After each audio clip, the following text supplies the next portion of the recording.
Yes, kære idrætslærer, der er kommet 10 af sådan nogle kortspil her, ligesom at spille bilkort i gamle dage.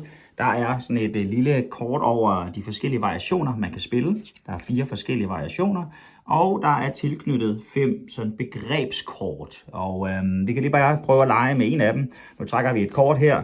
Det er en mountainbike-kører, så det er noget rekreation derude af sted. Vi trækker kortet, vi kigger på, hvad er det for noget? Er det overvejende kort og intensivt? Er det udholdende i længere tid?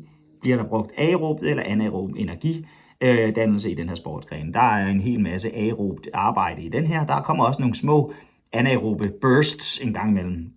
Man kunne også trække et begrebskort og sige, den her over for eksempel bliver, og så skal man så vælge en af fagbegreberne. Det er så variation 2. Og der kan man så sige, okay, bliver der brugt maksimal muskelstyrke i den her? Ja, men det gør der jo nogle gange i de her, hvis man skal op ad en meget, meget stejl bakke.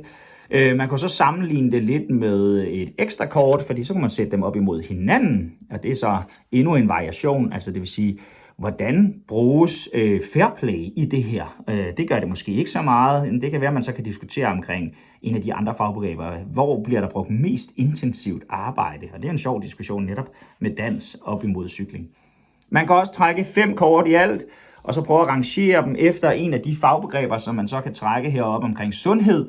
Hvilke en af de her discipliner er mest sund? Og så kan man have en diskussion omkring det.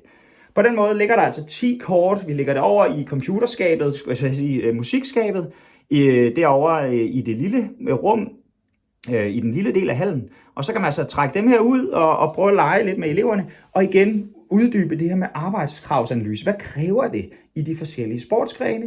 Og så kan vi prøve at se, om vi kan lave noget teoridannelse omkring netop de begreber, som er på begrebsarkene her, sådan så eleverne ligesom bliver stærke i den her form for brug af begreber. Så værsgo og leg og spil bilkort.